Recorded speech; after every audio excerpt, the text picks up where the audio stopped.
After having read dozens of military novels, I'm proud of the fact that I have added one more book to my collection. So, guys, when I was reading this book, I went back in my memory lane.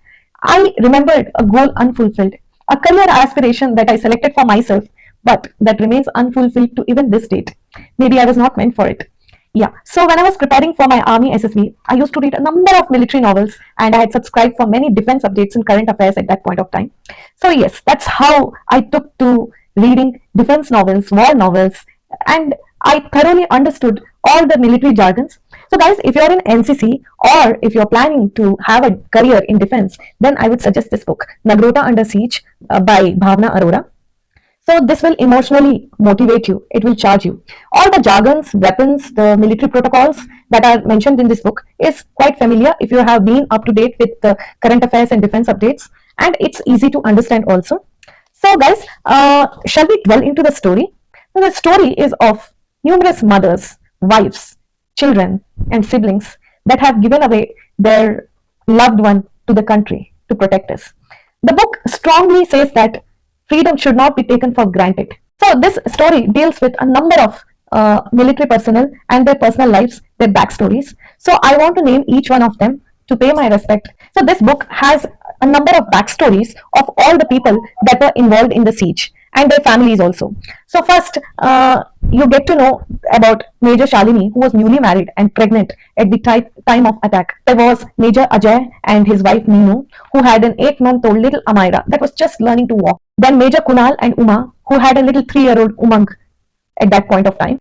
Major Vinod and Bhanupriya, who had their little daughter Shreyasi. Maid Chitranjan, who had availed for a home loan from the bank to construct a house back in his hometown, who is survived by his wife Namita and his 2 children. Maid Lakhwinder Singh, whose allegiance and loyalty to his dear Sahab at the time of crisis was commendable. There are many other officers and soldiers, Lieutenant Mukul, Captain Deepak, Major Nandi, Lieutenant Himanshu, and the 2 IC in command, Lieutenant Colonel Ravi Rai and his wife Anju. Anju's role was instrumental in handling all the army wives who took shelter inside her house. The way she emotionally supported everyone was commendable. So the Nagrota attack happened as a result of attack on Uri cantonment.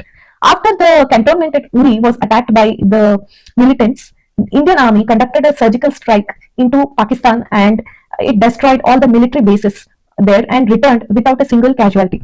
So this siege at Nagrota happened as a retaliation for what happened in Pakistan. So there were many people who were injured. Among them, there was a JCO and person who were inside the guard room and who were the first to be shot by the Fiyadin.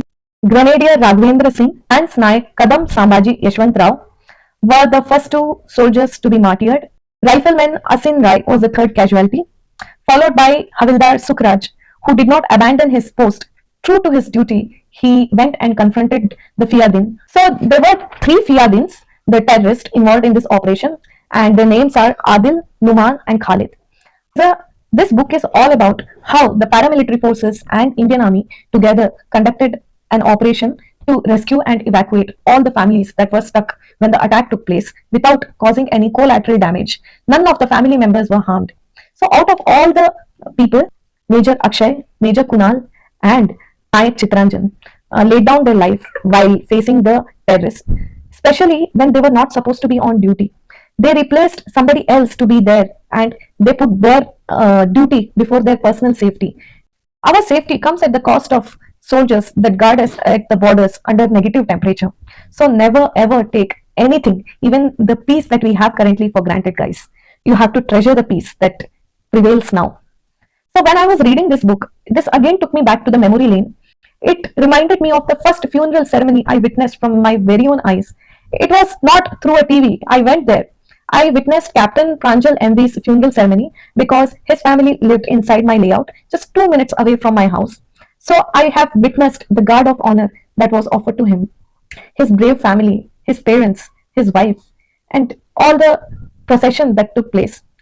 So even if we say that you should be proud of your son or your husband, you know that lacuna always stays. Lacuna, their loss, their absence cannot be fulfilled by anybody. So now, whenever we are out for a walk and we happen to pass in front of his house, we all maintain silence and bow down our head, to pay homage to the martyr that sacrificed himself for us. That's the amount of respect we have inside our layout for his family. You know what? Some people recover and try really hard to reconstruct their lives after the tragic loss, while some people need therapy to come in terms of the trauma they underwent after losing their loved ones. So that person who is no more was somebody's son, was somebody's husband, was somebody's father. Never forget this. And when I reached at the end of the book, almost the end of the book, I realized that the bank employee who turned up informed that Nayak Chitranjan's home loan has been granted was not even aware of the fact that he laid down his life for the country. It happens. And we should be sensitized about people who are there to guard us, people who are protecting us 24/7. So, guys, my experience of reading this book was emotionally charging, and I was highly motivated by the end of the book. And if in case I have committed any error in mentioning the titles of the said person, or mispronounced somebody's name, or missed out any crucial person who was involved in this operation, please forgive me. I might have done it unintentionally. And I believe the book chooses its reader, and this book has chosen me to read it. Thank you for writing such an amazing book, author.